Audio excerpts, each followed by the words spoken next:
This is why you do not judge a book by its cover, or an athlete by his physique, or a celebrity, public figure, entertainer by their physique. I'm sure the moment all you losers saw Andy Ruiz Jr. step into the ring with Anthony Joshua at Madison Square Garden, you immediately started working on your hilarious nicknames for this guy, like Candy Ruiz. Hey, Rome, how did King Hippo get into this fight? Ask Anthony Joshua how that physique looked in the ring, because while Joshua looked like he was carved from granite, he spent a ton of that fight on the mat, because my man Andy Ruiz is a legitimate star. Holy crap, did he have himself a night. Man, that was such an amazing performance. Hey, look, I understand the comparison to Buster Douglas, and the truth is nothing will ever be Buster Douglas again. And because Anthony Joshua was not Mike Tyson, but this was pretty damn close, because Ruiz knew that he could fight. Andy knew he could win. Douglas knew that he could fight, and he knew he could beat Tyson. And Ruiz knew that he could beat Joshua. We're bleeping ready. And he sure as hell was. But keep in mind, what makes it even more impressive, he was not even supposed to be there. He was a late replacement. He got the gig by sending a DM on Instagram. And once he got that job, this is what he tweeted back on May 1st. Quote, "Since no other heavyweight wanted to take the fight, was I supposed to not believe in myself? This fight is for all my underdogs who are always counted out. All my fat boys who are never given a chance, overlooked simply for their weight. Hashtag Snickers. Hashtag Joshua Ruiz." This dude is a beauty. He's amazing.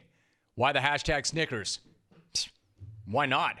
Because my man loves Snickers. He now has a Snickers bar in his Twitter banner. My man is running on high premium fuel. Snickers. What I'm saying is Andy Ruiz Jr. was supposed to be that so-called fat kid that Joshua bullied. And I do not make light of that in any way. Know this. Know this about me. He was supposed to make work, light work, easy work of the overweight guy before we all got what we really wanted. Joshua and Deontay Wilder. Finally.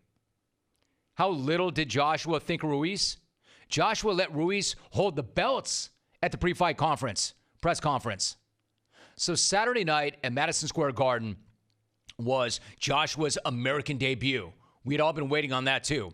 Ruiz was supposed to be that tomato can who Joshua dominated. The tomato can who took that fight on late notice. The tomato can who was out of shape, overweight, who took that fight on late notice. That was supposed to be the guy that Joshua dominated as American fans got used to seeing Joshua, and it whet their appetite for the big fight, the fight that we all wanted, Joshua v. Wilder. And everything was going right to script early on. The British fans who made the trip overseas were singing Champagne Supernova in the second round. I mean, that was going to be a short fight. But at least everybody who flew across the pond had a nice sing-along, and they were going to come and see what they came to see.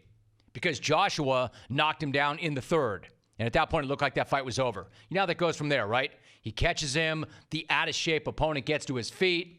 Joshua, a great finisher, steps forward, and then that's that. Except that's not what happened, because Ruiz got up, and then he went crazy. Here's how he described what happened. Quote, "That was my first time getting dropped on the floor. It just made me stronger. It just made me want it more. I just had to knock him down back. I took his power because of the Mexican warrior I am. I have that Mexican blood in me. Talking about the Mexican fighting style, I just proved it." End quote. My man was amazing. I mean, that's what you want in a fighter. Tastes his own blood, goes down for the first time, and got right back up and made him stronger. And then he fought like a guy with nothing to lose. He was throwing. He got up off the mat, and then he dropped Joshua in the same round. He had Joshua in the corner and was dominating him, nearly put him right through the ropes. That's a guy who loves Snickers and got the fight through Instagram, knocking the alleged greatest heavyweight in the world practically into the crowd. And that wasn't just a good round. That was a great round. From getting knocked down to dropping the champ not once, but twice in the same round. It was amazing. Like, if that fight ended there, if Joshua took that time between the rounds, got himself together, regathered his faculties, and then knocked Ruiz out in the second round or the next round, it would have been an amazing performance from Ruiz. But that's not what happened at all. He got inside of Joshua, inside his body, then he got inside his head, and as that fight wore on, who looked like they were in better shape? Ruiz was the fresher of the two. He was faster, he was hitting harder, he was putting his punches together beautifully.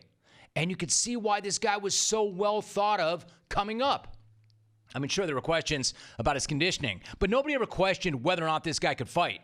And after he got up off the mat, against Joshua no less, nobody was ever going to question this guy's heart. This dude is a freaking fighter. Exactly what you want in a fighter. And Joshua couldn't handle it. Joshua was not ready for that jelly. Love handles. You're going to love handling these punches. Because he dropped him again in the 7th. If you're watching the video, the way this guy slips punches and counters, man, he is so good. He is so good, the way he puts his punches together. And then the heart, right? The heart. 12 unanswered punches, put Joshua down, and then he did it again. One of those holy crap moments where it all of a sudden becomes clear, like, what? He doesn't want to go. He's done. It's over. Dropped him for a second time in the round, 4th time in the fight, and then it was over. And do not come in here and tell me that was a controversial stoppage, because it wasn't.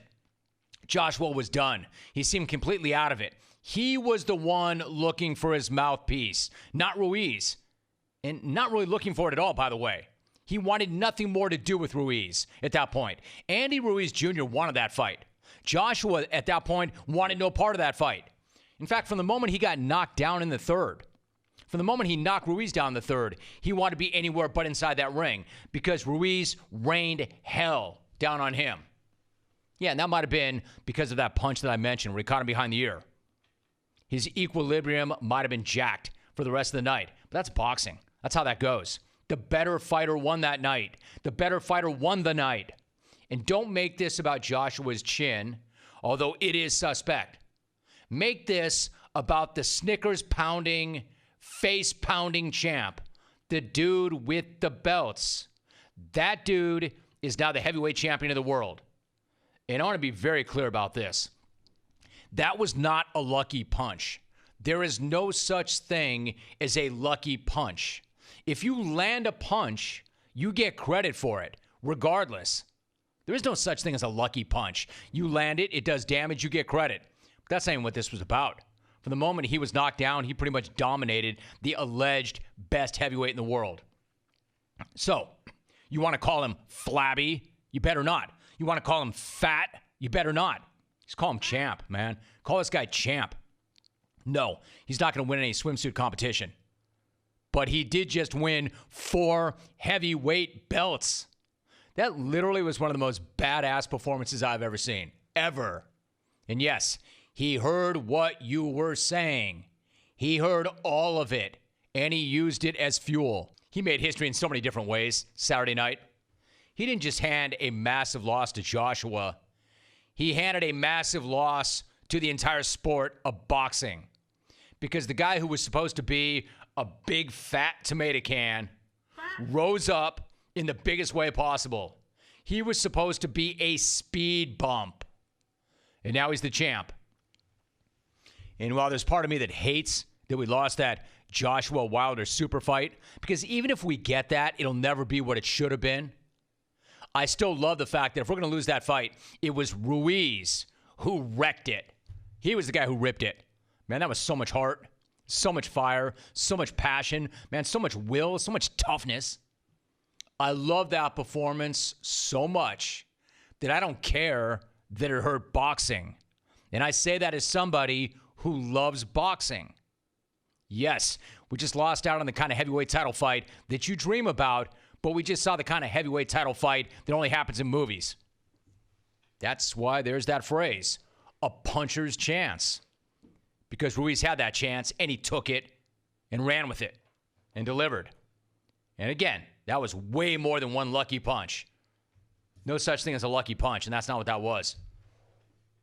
My man showed everything imaginable in ripping those belts. It was legendary. So if you're coming in here with some lame, fat joke, man, save it. Save it. My man is skilled.